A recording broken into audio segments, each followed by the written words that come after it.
오늘 제목은 그 죄를 대하는 그리스도인의 방식입니다. 근데 이 제목을 이렇게 좀 정하면서 이거를 좀 잘 가져갈 수 있을까 좀 그런 생각 들긴 했는데 그래도 제목을 좀 이렇게 정해보고 오늘 말씀을 좀 함께 나누도록 할게요. 여러분 우리가 그 본문 말씀이 보게 되면 예수님이 우리를 위하여서 십자가에 달려 죽으셨어요. 근데 이 죽으심이 바로 우리를 향한 하나님의 사랑이다라는 것을 말씀해주고 있거든요. 자, 그런데 그 하나님께서 예수님을 보내심으로 또 예수님의 십자가에서 죽게 하심으로 우리를 향한 하나님의 사랑을 확증을 하셨는데 그때 우리의 상태에 대해서 말씀해주고 있어요. 그 우리의 상태에 대한 정보가 있죠. 이 말씀 안에. 우리가 어느 때였습니까? 그때가. 네, 죄인 되었을 때. 우리가 죄인의 상태에 있을 때 그러니까 하나님은 우리를 사랑하실 때 내가 잘할 때만 사랑하는 게 아니라 내가 잘못할 때도 여전히 사랑하신다는 사실이에요. 우리가 의인이 되었 지금은 이제 예수를 믿고 거듭나서 의인으로 거듭났기 때문에 의인인 우리를 사랑하시는 거는 뭐 주님의 사랑이 우리가 거의 의심할 여지가 없죠. 그런데 우리가 의인이 되었기 때문에 사랑하시는 게 아니라 이미 우리가 죄인이었을 때부터 하나님은 우리를 사랑하고 계셨다는 것을 여러분 기억하시길 바랍니다. 그 말은 우리가 죄인이었을 때 삶의 모습이 어땠나요? 목사님 저는 그때도 여전히 학교 잘 다녔고 직장생활 잘했고 뭐 특별히 윤리 도덕적으로 문제가 없었고 뭐 부모님한테 불효한 것도 아니고 특별히 대단한 거 잘못한 거 아닌데요? 라고 생각할 수도 있고 그렇게 이야기할 수도 있는데 우리가 가졌던 생명, 우리가 가졌던 본성이 어떤 본성이었어요? 어떤 생명이었어요? 죄인의 생명이고 죄인의 본성이었기 때문에 그 본성으로 행하는 모든 것들이 다 뭐가 되는 거예요? 네, 그게 사실은 죄의 열매가 맺혀지게 되는 거예요. 다 누구를 위한 것이기 때문에 나를 위한 모든 삶을 나를 위해서 살아가는 삶이 되어지는 거예요. 근데 하나님이 우리를 지으신 목적은 하나님을 위해서 지으신 거거든요. 하나님의 영광을 위해서. 그런데 우리가 누구를 위해서 살아요? 죄인이었을 때는 네, 우리 자신을 위해서 사는 거죠. 하나님의 기대, 하나님의 목적과 다른 방향으로 삶을 살아가는 이게 죄인의 본성을 가진 자들이 살아가는 삶의 모습이란 말이죠. 그런데 그럼에도 불구하고 하나님께서는 우리를 향하여 당신의 사랑을 증명해 주셨는데 그 증명해 주신 것이 그냥 너무 평범하고도 누구나 알 수 있을 만한 그런 게 아니라 당신의 아들 독생자 예수를 이 땅에 보내셔서 십자가에서 죽으심으로 우리의 사랑을 하나님께서 스스로 증명하여 주신 거예요. 여러분 하나님은 사랑이십니다. 그리고 하나님이 우리를 사랑하세요. 그 증거가 바로 십자가에서 예수님께서 죽으신 사건이에요. 가끔 너무너무 힘들고 어려운 우리가 감히 이렇게 상상해 보거나 공감을 해볼 수조차도 없을 만큼 큰 누가 봐도 이거는 진짜 누구도 이해할 수 없는 일이다라고 생각할 만큼 고난과 고통과 어려움 속에 살아간 사람도 있거든요. 우리가 아무리 그 어려움을 이해해 보려고 해도 정말 할 수 없을 정도의 그런 엄청난 시련, 어려움. 근데 그런 어려움을 당한 사람들에게 우리가 또 섣부르게 공감해 준답시고 막 그냥 너무 가볍게 다가가서는 안 돼요. 조심스럽게 그리고 진중하고 진심으로 다가가야 되겠죠. 그런 사람들이 내 주변에 있다면 네. 누가 그런 어려움을 당한다면 정말 조심스럽게 그렇게 다가가야 돼요. 근데 어 그렇게 어려움을 당하는 그리스도인들 가운데 그런 분들이 있다면 가끔 그런 분들 중에 그렇게 이야기하는 사람들이 있어요. 아니 도대체 하나님이 어디 계시기에 내가 예수님을 안 믿는 것도 아닌데 하나님의 자녀가 맞는데 왜 우리 가정에 이렇게 어려움 도대체 하나님의 사랑이라고 그러는데 지금 내가 처한 이 상황에서는 하나님의 사랑이라고는 전혀 상상할 수 없는 생각해 볼 수조차 없는 그런 고통에 빠졌습니다. 이렇게 생각하고 이렇게 얘기하는 사람들도 있어요. 그런데 여러분 우리가 아무리 어려운 고통과 환난을 겪는다고 하여도 여러분 하나님께서 당신의 아들을 십자가에 내어주시기까지 했던 그 아픔, 그 고통 그거가 과연 비교할 수가 있겠어요? 네. 하나님은 우리를 향한 사랑을 그것으로 확증해 주셨고, 우리가 하나님의 사랑에 대한 의심, 하나님의 사랑에 대한 어떤 무감각, 그럴 때 이런 십자가를 바라보십시오. 이미 우리는 십자가가 아닌 우리는 부활의 영광으로 말미암아 거듭난 자들이지만 바로 그 십자가가 우리를 향한 하나님의 사랑의 확증이라고 말씀하셨으니까 그 하나님의 사랑에 대하여 내가 잘 모르겠다. 그 사랑에 대하여 내가 실감을 못하겠다. 근데 그 사랑이 뭔가 할 때 여러분 십자가에서 달리신 예수님 그분을 바라보는 저와 여러분이 되기를 바라요. 그래서 여러분 예수님이 죽으셨잖아요. 왜 죽으신 거죠? 우리를 대신해서. 그렇죠? 우리가 죽어야 될 죽음을 예수님이 대신 죽으신 거죠. 그래서 예수님을 믿는 모든 사람들, 예수님을 믿는 모든 사람들은 누구든지 하나님의 자녀가 되게 하셨어요. 근데 그냥 하나님의 자녀가 아니라 하나님의 자녀가 바로 아버지가 사랑의 아버지잖아요. 사랑의 하나님. 그럼 자녀는 어떤 자녀겠어요? 예, 당연히 사랑의 자녀죠. 아버지가 사랑이시니까 자녀들도 그 사랑으로 태어난 자녀들도 다 사랑의 DNA를 가지고 태어나게 되는 거예요. 그래서 사랑의 자녀가 되게 하셨어요. 골로새서 1장 13절부터 14절 말씀이 있는데 이거를 그냥 제가 읽어드리면 될까요? 여러분 찾아볼 수 있나요? 한번 찾아보세요. 이 말씀 좀 중요한 부분이라 골로새서 1장이에요. 골로새서 1장 13절 14절 찾으셨나요? 골로새서 1장 13, 14절 같이 읽어보겠습니다. 시작. 그가 우리를 흑암의 권세에서 건져내사 그의 사랑의 아들의 나라로 옮기셨으니 그 아들 안에서 우리가 속량 곧 죄사함을 얻었도다. 아멘. 우리의 지금 위치가 바로 사랑의 아들의 나라. 그렇죠? 그리고 우리는 그 아들 안에 사랑의 아들이신 예수 그리스도 안에 우리는 있고요. 그래서 우리는 그 안에서 속량을 받은 거죠. 죄사함을 받고 이제는 더 이상 죄인이 아닌 의인으로 사랑의 사람으로 살아갈 수 있게 됐다는 것을 믿으시길 바랍니다. 이 은혜를 우리가 받은 거죠. 그러니까 거듭나서 새로운 피조물이 된 모든 그리스도인들은 다 누구나 너나 할 것 없이 다 사랑의 사람이라는 걸 알 수가 있어요. 그런데 왜 저는 사랑을 잘 못하죠? 왜 내 옆에 있는 사람들 내가 아는 누구누구는 그리스도인인데 사랑의 사람이 아닌 것 같은데요? 아니에요. 사랑의 사람이에요.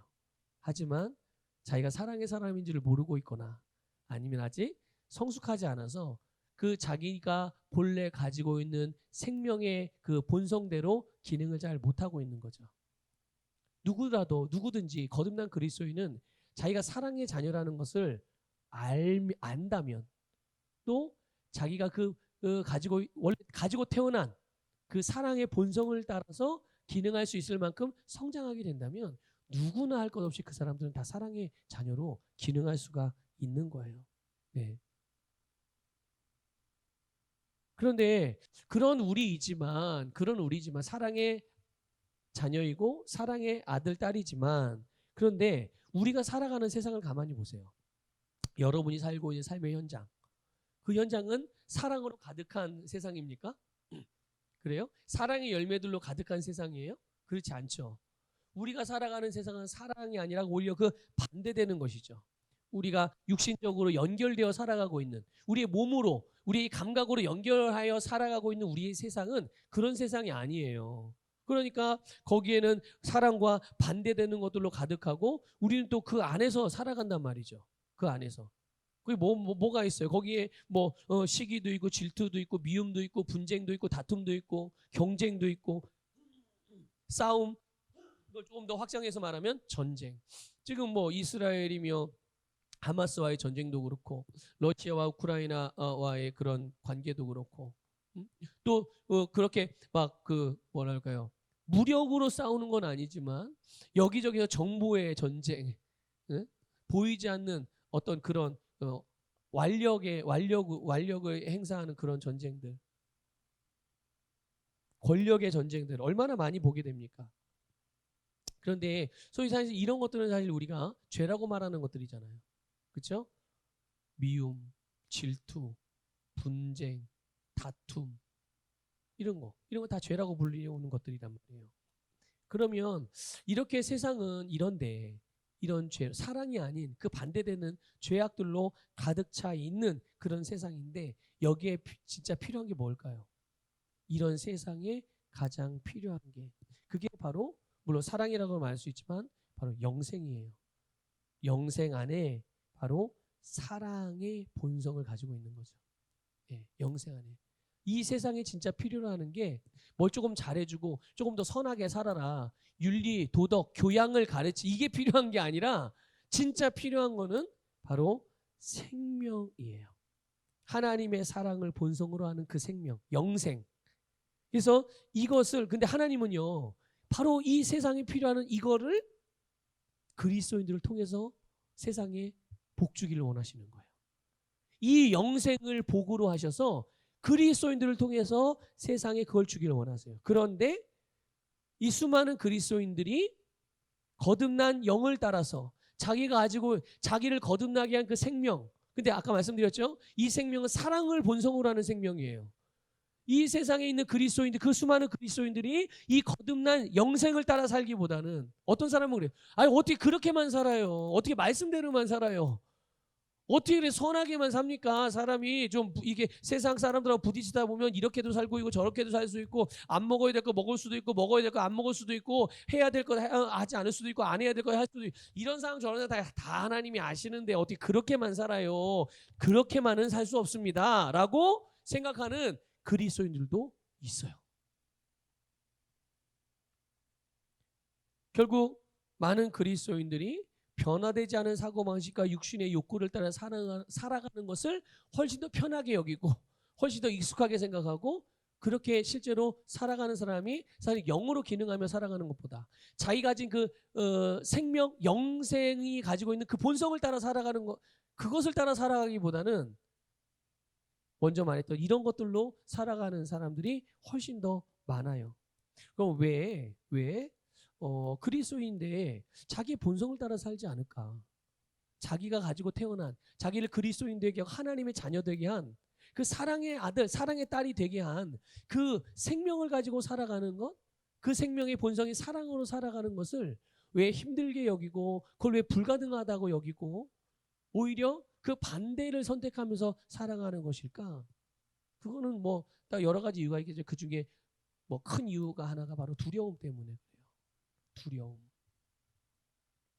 여러분 거듭난 우리의 본성은 사랑이에요.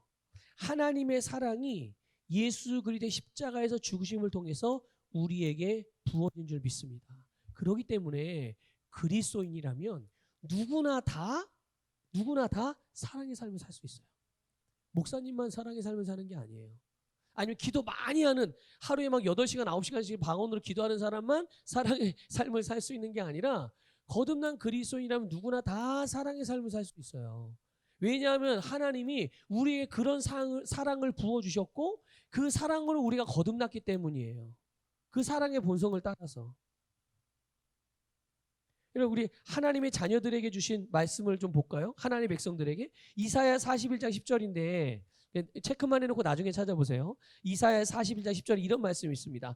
두려워하지 말라 내가 너와 함께함이라.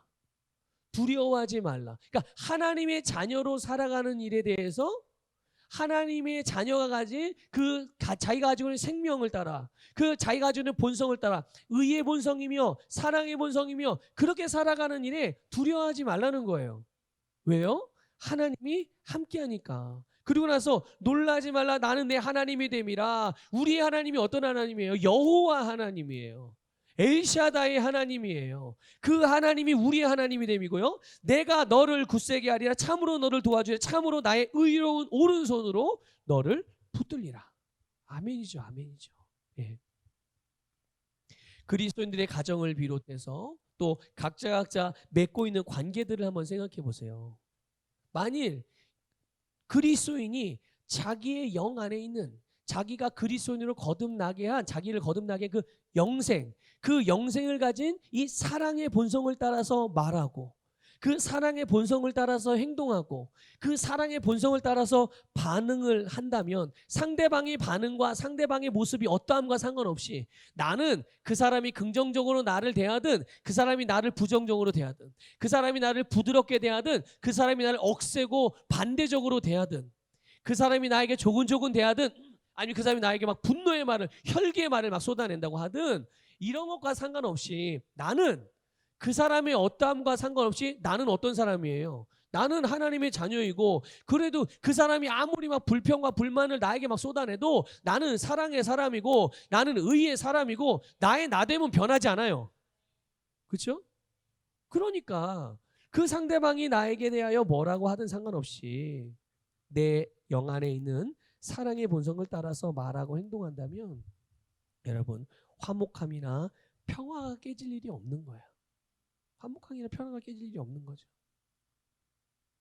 그래서 여러분 우리의 가정에서 주님의 사랑을 풀어내고 흘려보낼 사람 누구겠어요? 여러분 내 가정에서 내 가정에 하나님의 사랑을 흘려보내요. 하나님의 축복을 흘려보내요. 그럴 수 있는 사람이 누구예요? 그게 나예요. 그리스도인인 나. 그리스도인 나. 여러분의 직장과 여러분의 사업장과 또 아니면 여러분이 관계하는 그 친구들, 동료들 사이에서 그들에게 하나님의 사랑과 축복과 은혜를 흘려보낼 사람이 누구겠어요? 그리스도인인 나예요. 만약에 나 말고 또 다른 그리스도인이 있다면 그 사람도 마찬가지죠. 나와 그 사람이 함께 그 자리에서 그 관계 안에서 하나님의 사랑과 은혜를 흘려보낼 사람들인 거예요.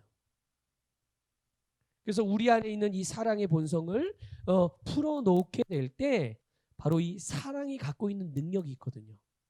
아까 이 사랑의 본성이 어디에 들어있는 거라고 그랬어요? 생명, 영생 안에. 우리가 가지고 있는 생명 안에 이 사랑의 본성을 가지고 있는 거예요. 그러니까 내가 사랑의 본성을 따라서 기능하여 사랑을 풀어내면 거기서 어떤 역사가 일어나겠습니까? 거기에 생명의 역사가 일어나게 되는 거예요. 그 생명력, 내 영생이 갖고 있는 그 생명력, 그것이 사랑을 통해서 어떤 영향력을 나타내게 되는데, 생명력을 나타내게 되는데, 우리가 그 사랑을 이게 흘려보내고 풀어낼 때 사랑이 갖고 있는 생명력이 불안이나 불협화음이나 불편함들을 다 해결하게 되는 줄 믿으시길 바랍니다. 분쟁과 나눔을 바로 이 사랑이 갖고 있는 생명력이 해결해 주는 거예요. 그래서 우리는 끊임없이 우리가 사랑으로 기능하면 이 사랑 안에 갖고 있는, 사랑이 갖고 있는 영생의 그 능력이 우리가 있는 그곳에, 우리가 흘려보낸 사랑의 어떤 대상들 가운데 바로 화목함과 하나됨과 평화를 이루게 되는 줄 믿으시길 바라요. 그래서 하나님은 사랑이고, 그리고 사랑하는 사람은 언제나 하나님 안에 거하는 것이고 하나님도 그 사람 안에 거하세요. 그러니까 우리는 사랑의 하나님과 사랑으로 하나 된 하나님의 자녀들이니 우리가 우리 안에 거하시는 주님, 우리가, 저와 여러분이 해답이에요. 이걸 기억하세요. 저와 여러분이 해답이에요. 우리가 인간적인 모습으로 뭔가 해답이 되는 것이 아니라 우리 안에 있는 예수 그리스도, 그분이 우리의 모든 문제의 해답이잖아요. 근데 그분이 우리 안에 거하세요. 그러니까 내가 만나는 사람은 나를 통해서 누구를 만나요? 내 안에 계신 예수 그리스도를 만나고, 그 예수 그리스도는 그 사람의 모든 인생과 영혼의 문제를 해결하는 해답이 되는 거죠. 그런 의미에서 우리가 해답이란 얘기예요. 세상과 어떤 필요를 갖고 있는 그런 대상들, 사람들 사이에 그들 안에서. 그러므로 여러분, 우리가 우리의 우선권, 우리의 주권을 주님께 내어드려서 사랑으로 행하면 문제들이 풀어지게 되는 거예요. 이것을 꼭 기억하시길 바랍니다. 내가 주님께 나의 주권, 나의 우선권을 내어드리는 일이 필요한 거예요. 우리가 다른 사람들을 대할 때, 또 하나님 앞에 나갈 때도 그렇고, 어떤 우리 가정 안에서의 나의 모습, 우리 학교나 직장에서의 나의 모습, 이런 모습들 가운데 내가 반응하는 반응을 좀 생각해 보세요. 나는 무엇에 기인해서 반응을 하는지. 느낌, 감정, 어떤 세상 지식, 어떤 경험, 상대방의 태도, 이런 것들을 따라 내가 반응하지 아니하고 내가 어떻게 반응할지를 주님께 우선권을 내어드리는 거예요. 그렇게 될 때 바로 우리가 사랑으로 행하는 경우가, 사랑으로 살아가고 사랑으로 행동하는, 사랑으로 반응하는 게 너무나도 자연스럽게 될 것이고, 결국 우리가 사랑으로 반응해서 어느 일정 시간이 지나게 되면, 일정 기간이 지나게 되면 바로 거기에서 우리가 흘려보낸 사랑의 대상, 그 사랑을 덧입은 사람들이 있을 거 아니겠어요. 그 사람들의 문제들이 풀어지게 되고 거기에서 그들이 해결받는 이런 역사들이 일어나게 되는 것이죠. 그럼 나는 뭔가요? 나는 여러분 생각해 보세요. 아니 내게 없으면 그게 흘러가요? 이거를 기억하셔야 돼요.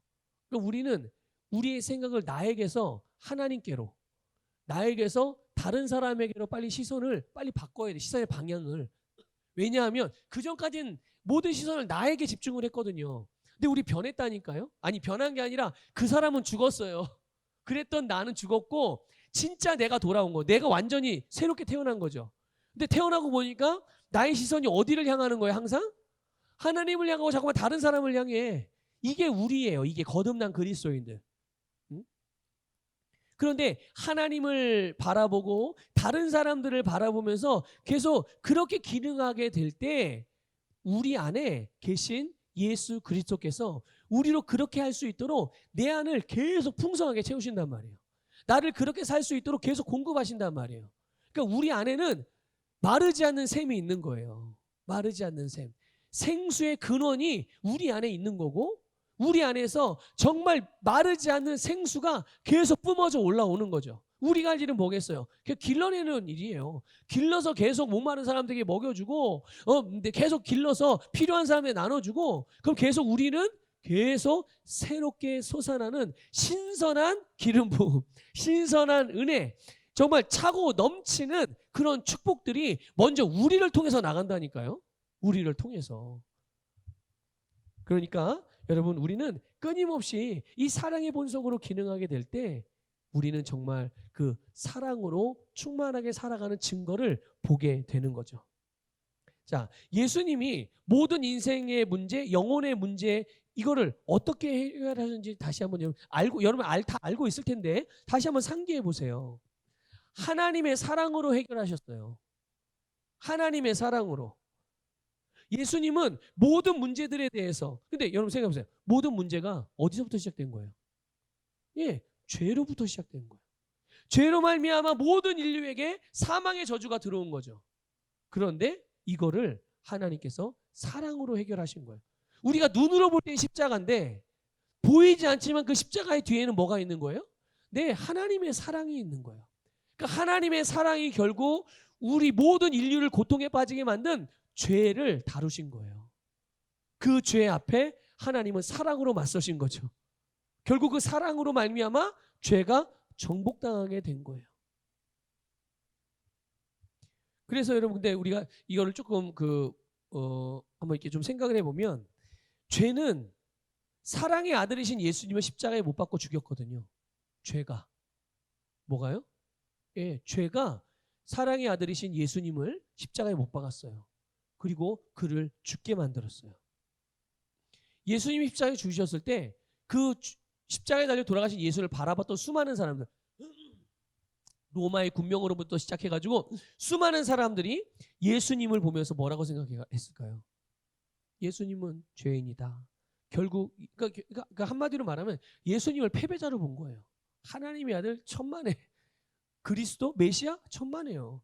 십자가는 누가 지는 거예요? 원래 십자가는 사형틀이잖아요. 죄수들. 근데 그냥 일반 사형자들이 아니에요. 그 사형을 언도받을 만한, 사형의 판결을 받을 만한 죄인들 중에서도 가장 극악무도한 죄를 지은 그런 사람들이 이 십자가 처형을 당하는 거예요. 그러니까 사람들의 눈에는 십자가는 그냥 단순히 극악무도한 범죄를 저지른 그런 사람들을 처형하는 처형틀이에요. 그러니까 예수님이 거기 달려 돌아가셨으니 사람들은 뭐라고 생각했어요? 자기는 잘 모르지만, 진짜 예수님이 거기서 왜 달려 돌아가시는지 모르지만 일단은 그 사형틀에 처형을 당했으니까 예수님은 엄청나게 심각한 죄를 지은 사람, 이렇게 사람들은 본 거죠. 그러니까 결국은 패배자를 본 거예요. 그리고 여러분 그때 사람들만 십자가에 죽으신 예수를 보고 있었던 게 아니에요. 누구도 보고 있었을까요? 마귀도, 사탄도 십자가에 달려 돌아가시는 예수님을 보고 있었다니까요. 예.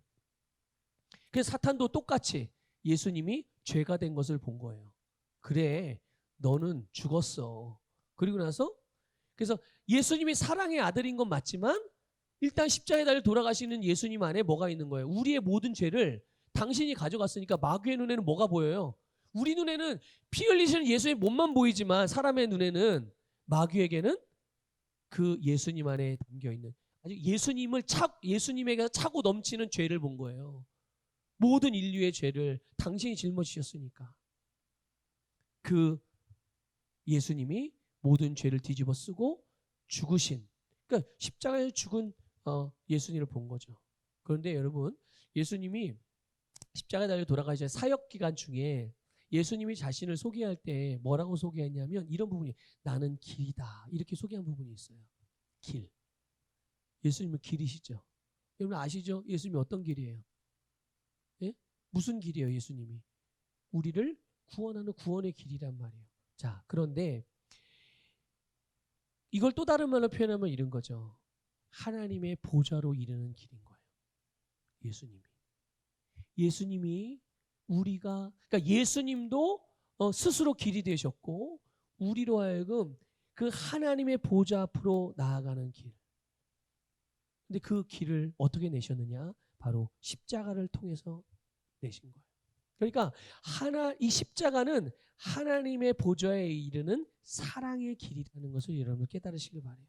그래서 누구든지 바로 이 길로, 이 예수 그리스도라는 길로 가기만 하면 하나님의 보좌로 나갈 수 있어요.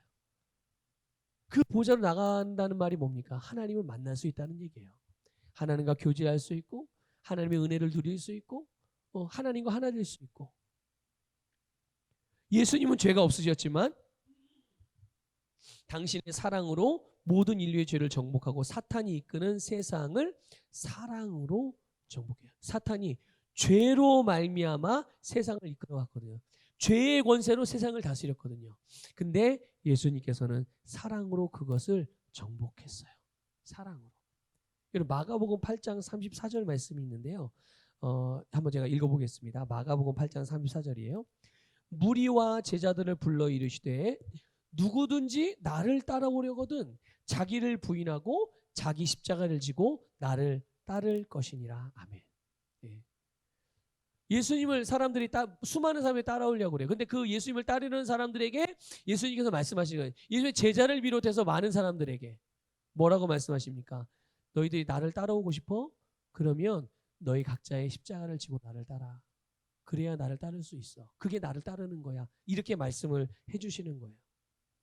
여러분, 십자가는 무겁고 또 우리의 한계일 수도 있어요. 아니, 한계 정도가 아니라 내 한계를 뛰어넘는 그렇게 엄청난 무게감이 있는 걸 수도 있죠. 그런데 우리에게는 그것을 능히 감당할 수 있는 힘과 능력이 있다는 것을 믿으시길 바랍니다. 주님의 십자가가 우리에게 지라고 한 그 각자의 십자가가 종류는 각자 다양하죠. 근데 그것은 우리에게 언제나 즐거움을 주는 게 아니에요. 그것은 우리에게 우리의 한계일 수도 있고 내 한계를 뛰어넘는 것일 수도 있고 내가 별로 좋아하지 않는 것일 수도 있어요. 또 내 마음을 불편하게 만드는 걸 수도 있고 그런 것들은 여러 가지 종류가 있잖아요. 그런 것들이 우리가 지고 가야 될 그런 십자가란 말이죠. 그런데 여러분 기억하세요. 주님께서 우리에게 지라고 하신 각자의 십자가, 그걸 누구를 위해 지는 거예요? 주님을 위해 지는 거예요. 주님을 위해서. 그런데 주님은 우리에게 지라고 말씀하신 것이 아니라 그것을 능히 감당할 수 있는 힘과 능력을 주신 거예요.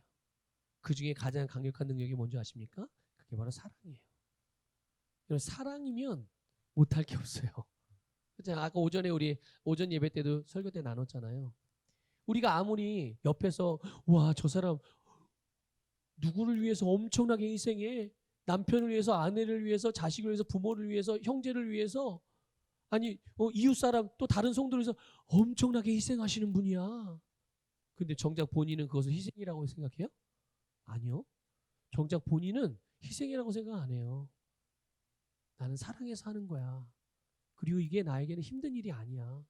아니, 힘들 수 있죠. 육체적으로도 힘들 수 있고, 또 뭐 시간적으로 좀 따로 특별하게 시간을 내야 되니까 내가 해야 될 어떤 시간에 대해서 좀 촉박할 수도 있죠. 뭐 재정은 안 그러겠어요? 재정도 그냥 내가 먹고 싶은 거 사 먹으면 되는데 내가 먹고 싶은 거 안 먹고 내가 써야 될 일 안 쓰고 누군가를 돕기 위해서 내가 재정적으로 희생을 하는 거란 말이죠. 근데 왜 희생이 아니라 사랑이? 사랑해서 하는데 아까워요? 사랑해서 하는데 후회가 돼요? 사랑해서 하는 거에는 후회가 안 돼요. 사랑해서 하는 거는 아까운 게 아니라니까요. 그게 사랑은 모든 두려움을 몰아냅니다. 사랑은 사랑 안에는 두려움이 없어요.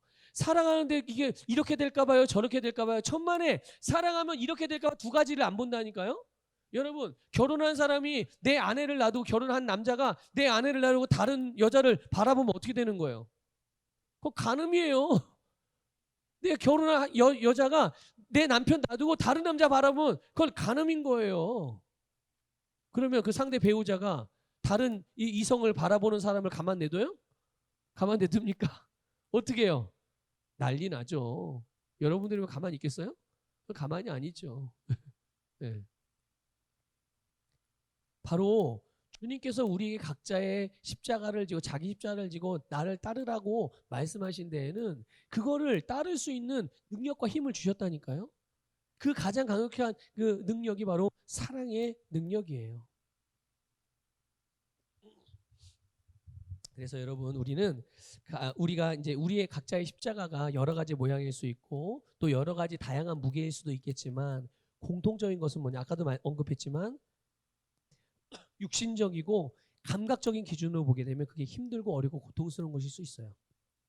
그러나 우리가 매일 그 십자가를 지게 될 때, 그 십자가를 지고 주님을 따를 때 그에게는 하나님의 은혜가 부어지고 하나님의 전능하신 능력이 역사하게 되는 줄 믿으시길 바랍니다. 그래서 결국은 어떻게 될까요? 십자가를 지는 자가 승리하는 거예요. 지는 자가 승리한다. 이게 이렇게 좀 말이 좀 그런데 하여튼 십자가를 담당하고 십자가를 감당하는 사람이 결국은 승리자가 돼요.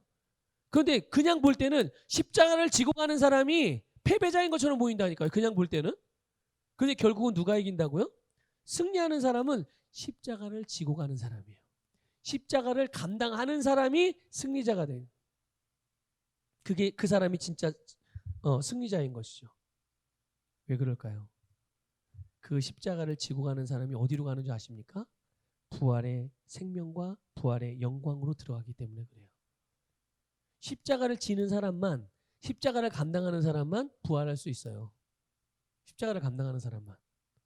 십자가가 없이 여러분 부활의 영광이 있는 줄 아십니까? 아니요. 그렇죠. 그럼 모든 사람이 다 고통을 아니요. 고통을 당하는 게 아니에요. 고통을 당해서 부활의 영광으로 가는 게 아니라 십자가를 말하는 거예요. 십자가. 주님께서 우리에게 감당하라고 한 그 십자가. 그 각자의 십자가를 가지고 주를 위해서 달려가는 사람에게 부활의 영광과 생명의 능력을 맛보게 되는 줄 믿으시길 바랍니다. 이게 사랑으로 하나님께서 죄를 대하신 방식이에요.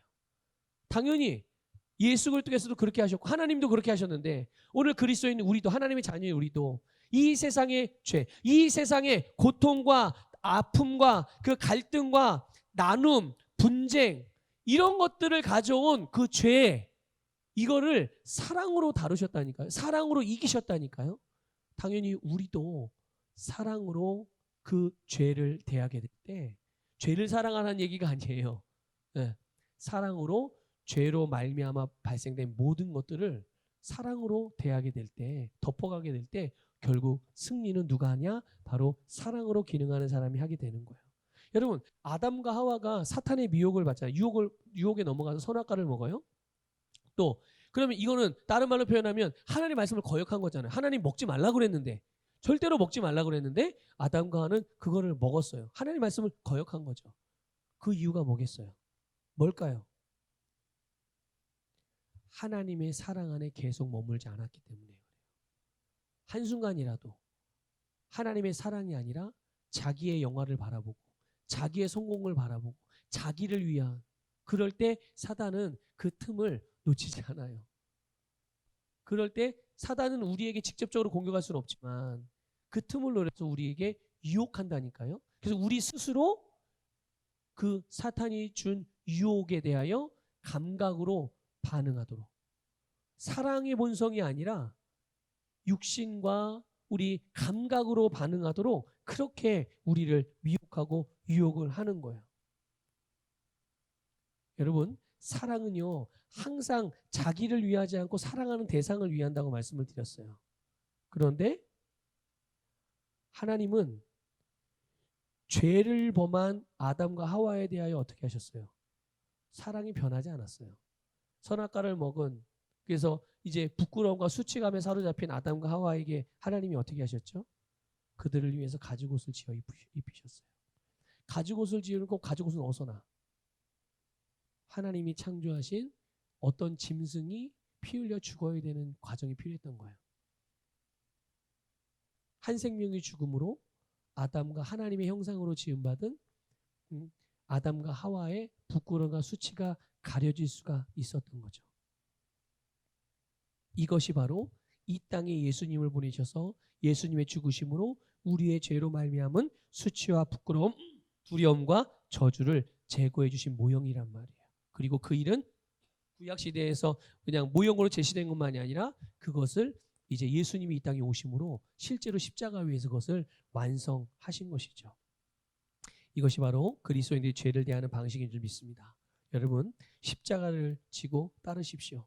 사랑함으로 주님을 사랑하고 주님이 사랑하시는 다른 영혼들을 사랑함으로 여러분 항상 사랑으로 반응하고 사랑으로 기능해서 여러분이 각자에게 주어진 십자가를 지고 가게 될 때 그 승리는 다른 사람의 것이 아니라 여러분의 것이고 그 승리는 결국 부활의 생명과 부활의 영원한 그런 생명과 부활의 능력으로 우리를 또 다른 차원의 삶으로 인도하게 되는 줄 믿으시길 바랍니다.